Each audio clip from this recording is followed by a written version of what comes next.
Okay, so for those of you who don't know me, I'm Rachel, Jacqueline's maid of honor.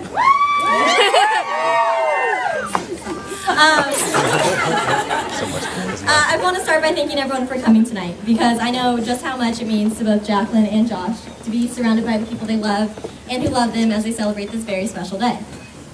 I've known both of these two for a very, very long time. Very long time. We go way back to elementary school. I think there's about 10 others of you here tonight that went with us. But it's crazy to think that I met them about 18, 17 years ago. And this was before they became jocks or Jash, as we like to refer to them as. Most of which is on accident, because it's really hard to get their names straight when you're talking about them. But I think Jacqueline and I have had such a strong friendship all these years, because we've literally grown up together.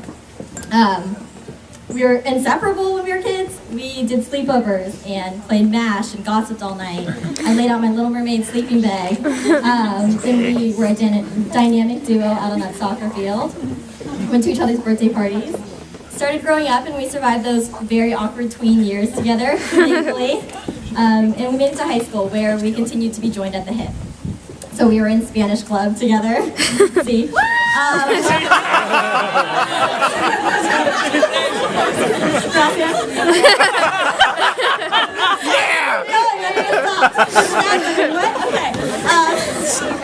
We did lacrosse together, and we did cross country. Though it was less of a duo because I couldn't keep up with her, so she rose in front of me and cheered her on from behind. But not only were we hanging out before school, in between classes, after school, we spent our weekends together, and we got really close.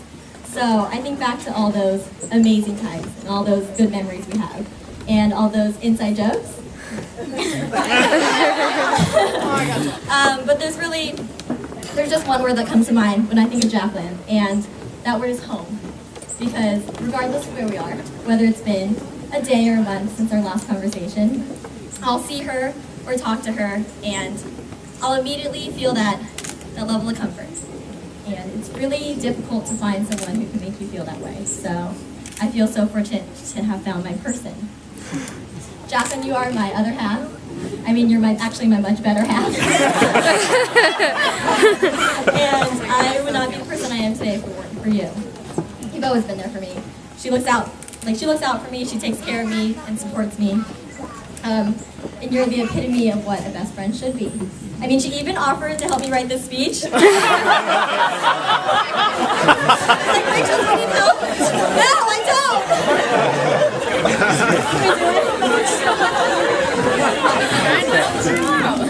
That's just the kind of friend and the kind of person she is and has always been, because she takes care of her friends and she really looks after the people she loves. Oh,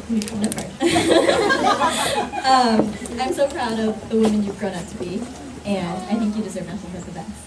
So when you and Josh started dating, and I saw how happy you were with him, I was nothing but thrilled for you guys. For those of you who don't know, Josh moved away and he went to different middle school, and then he moved to Colorado and came back to San Ramon at the end of our junior year of high school. And I remember finding out he was coming back because I was in Spanish class, and the teacher announced it. Oh yeah, Spanish, see. So I was in Spanish class and the teacher announced it. And my friend Tara and I looked at each other from clear across the room, and at the same time we were like, oh my God, Josh Ceccarelli? I haven't seen him in years. Yeah, true story, this is what we sounded like. Everybody felt like we were crazy people. Still are. But we were really excited because we hadn't seen him since elementary school. So I was imagining this very skinny dude. Not a bowl cut, but almost, because it was too It was a bowl cut. Very close. It was borderline. But needless to say, I was surprised when he showed up. He grew out his hair. He was towering over me, and my immediate thought was, who is this guy? I had no idea. But he started hanging out with us. He really fit seamlessly into our group as well. And before long, him and Jacqueline got together at the end of senior year. Josh, I don't know if you remember this, but you wrote something really sweet in my yearbook, and I thought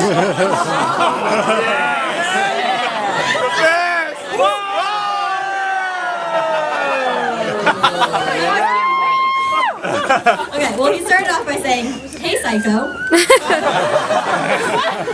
mean, he's nodding because, yeah, it's true. He said, sorry. I also know that without your help, Jacqueline and I probably wouldn't have ended up going to ball together. Therefore, you had a part in making one of the best nights of my life possible, and I can't thank you enough for that. Honestly, though, I don't remember doing anything. You talked her up.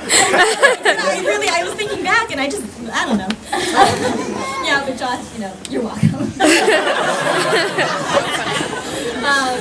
I actually think it's about time I thank you, though, because for the past 6.5 years of your relationship, you treated Jacqueline with so much respect, and you've been that rock for her. You've been there for her every step of the way. A best friend always wonders what kind of guy her friend will end up with, but never in a million years would I have imagined her falling in love with as great a guy as you. So thank you from the bottom of my heart.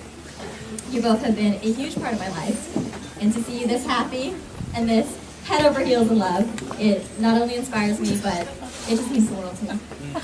So I'm very excited for you to start this next chapter of your lives, and I hope you guys know that I love you so much. Let's all raise our glasses. Thank you, Ryan. Let's all raise our glasses